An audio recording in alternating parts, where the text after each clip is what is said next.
but because in their bones they know that this is their home, and it will be their children's home, and they would die fighting to protect it. That's Ohio Senator J.D. Vance at the Republican National Convention about 5 weeks ago, making the most important speech of his life, accepting the nomination to be Donald Trump's running mate.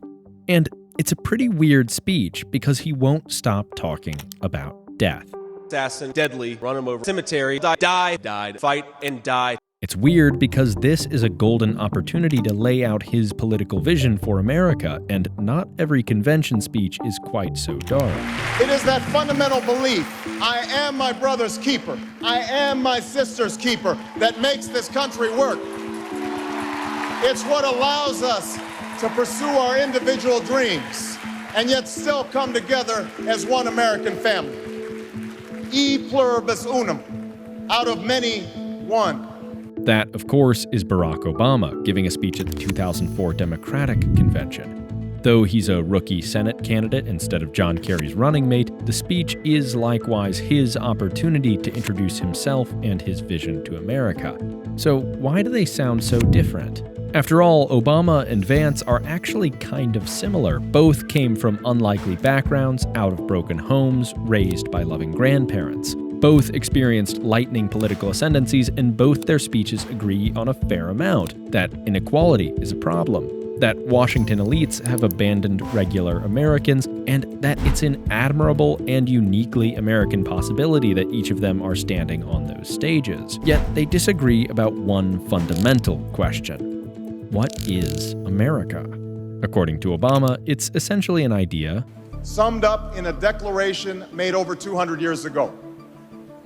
We hold these truths to be self-evident, that all men are created equal, that they are endowed by their Creator with certain inalienable rights, that among these are life, liberty, and the pursuit of happiness. That is the true genius of America.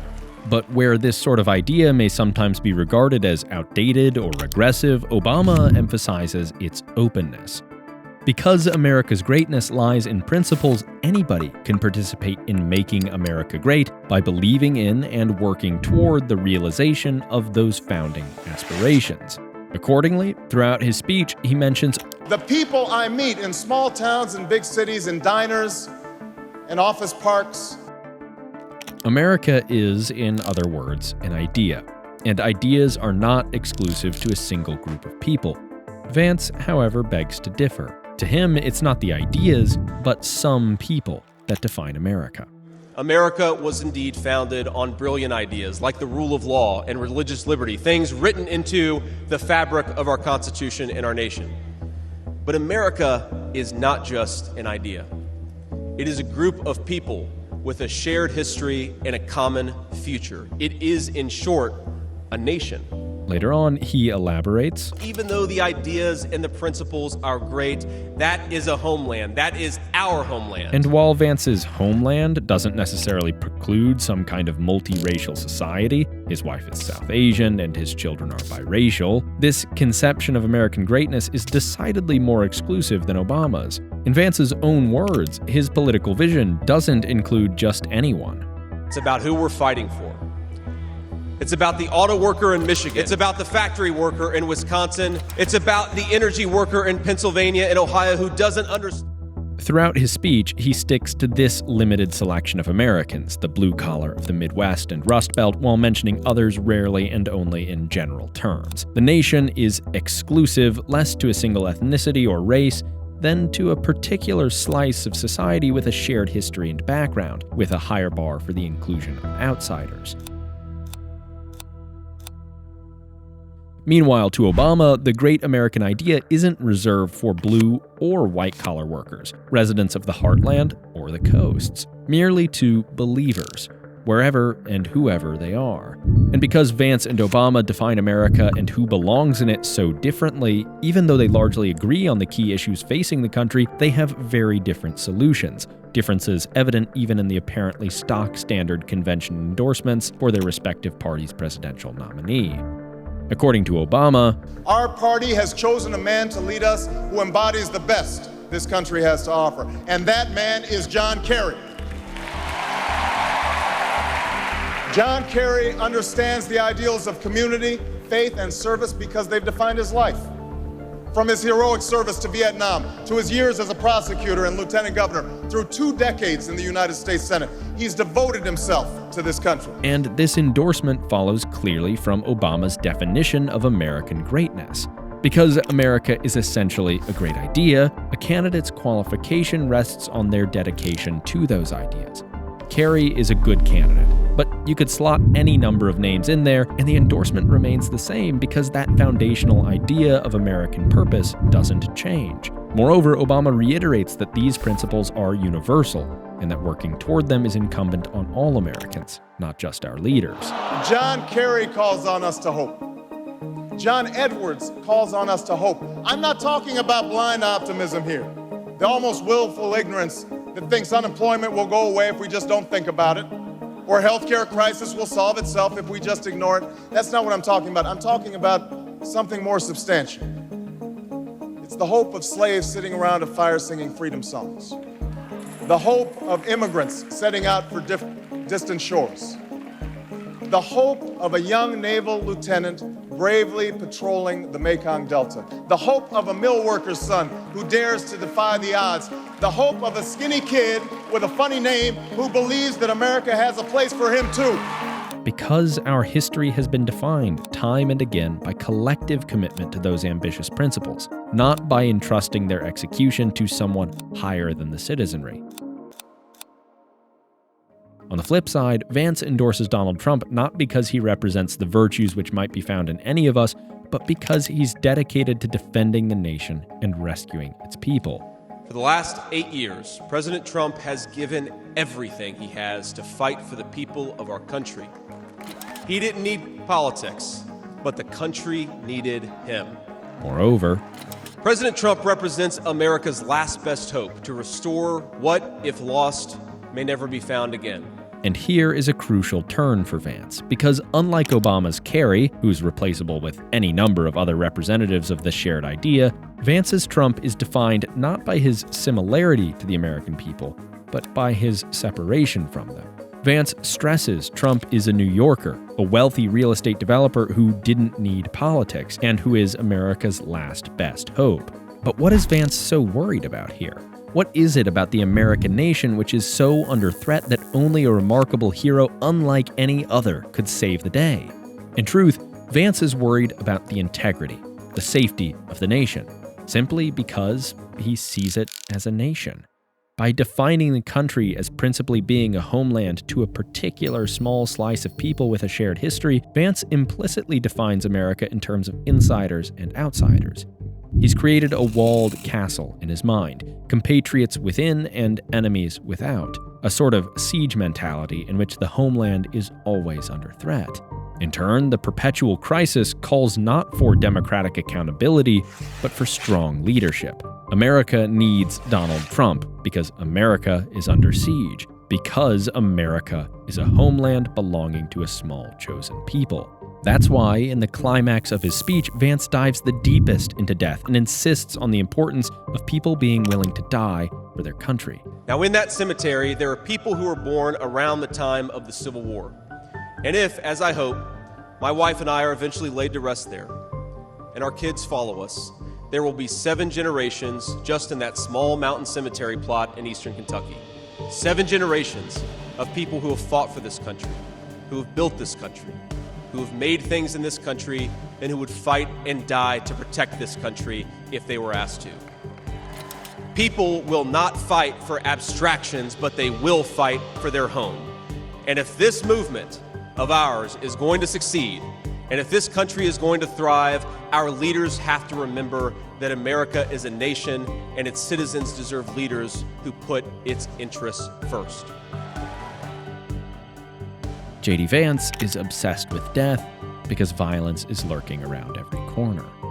In one sense, he isn't wrong to take this perspective, because politics, nationalist or otherwise, probably never can entirely escape violence.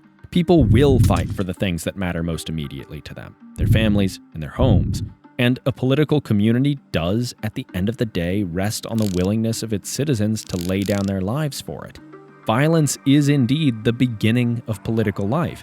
Vance may be right about that. The trouble with Vance's nationalism is that violence is all there is. There is no state of peace or vision for the future in nationalism. It's all about fighting to protect the nation as it is, preserving the national character. By contrast, it's not as though Obama's speech is about a kumbaya drum circle. He too accepts the inherent role of violence in politics, saying that in a dangerous world, war must be an option sometimes, but it should never be the first option. Yet, unlike Vance, Obama goes beyond violence, proposing that a political community can sustain itself on the cooperative, peaceful pursuit of shared ideals with the help of democratic institutions. We'll never agree on everything, but we agree on more than we might think. We believe in a common American project, and democracy gives us a pretty good way to resolve the disagreements we do have. There is not a liberal America and a conservative America. There is the United States of America. There is not a black America and a white America and Latino America and Asian America. There's the United States of America. The pundits like to slice and dice our country into red states and blue states. Red states for Republicans, blue states for Democrats. But I've got news for them too. We worship an awesome God in the blue states, and we don't like federal agents poking around in our libraries in the red states. We coach Little League in the blue states, and yes, we've got some gay friends in the red states. There are patriots who opposed the war in Iraq, and there are patriots who supported the war in Iraq. We are one people, all of us pledging allegiance to the Stars and Stripes, all of us defending the United States of America. In other words, because America is based on a shared idea rather than some exclusive chosen people, unity between people of different backgrounds is possible. In fact, this is, contrary to Vance's claim that people won't fight for ideas, precisely the thing that makes America so strong, because these ideas can unify such a large and varied republic for a common purpose. Not to mention, the source of Obama's defining American idea, the Declaration of Independence, was itself a declaration of war which unified 13 colonies. But unlike Vance's nationalism, this is more than just a rallying cry. Without Vance's paranoid siege mentality, there's no need to dispense of democracy in favor of the chosen savior. Instead, these ideas provide a positive vision for the future, a shared endeavor toward a common goal laid out 200 years ago, in which violence takes a back seat to peaceful political competition. Now, Obama is probably guilty of painting an overly rosy picture. American politics in the 20 years since his speech hasn't exactly worked out the way he described, and our history is littered with episodes of brutal division and violence. You could also say something similar about Vance, that he's a political chameleon who shed his identity as an orthodox anti-Trump conservative to win a Senate seat and now a spot on a presidential ticket. But like the Declaration itself, perhaps it's better to judge these speeches by their aspirations, the values they communicate, because those aspirations and values aren't just words. Whether we obsess over death or look toward a brighter future, how we define America matters. Of course, political speeches aren't the only way to understand America. To really understand the country, you need to explore its vast landscapes in all their glory, and one way to do that would be to watch The Getaway, an exciting and hilarious original series by the creators of Jetlag. It's full of twists and turns, following 6 creators as they travel across the American West to deliver $10,000 in cash to a mysterious recipient.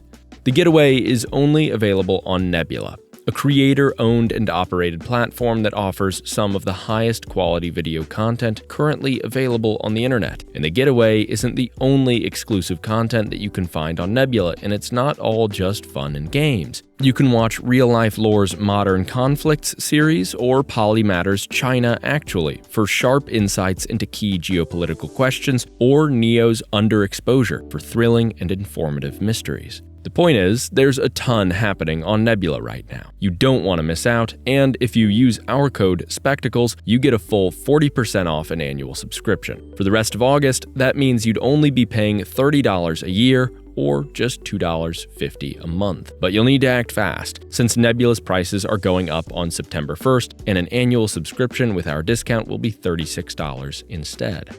So get in under the wire and use our link nebula.tv/spectacles to nab that $2.50 a month subscription while it's still available. Thank you, Nebula.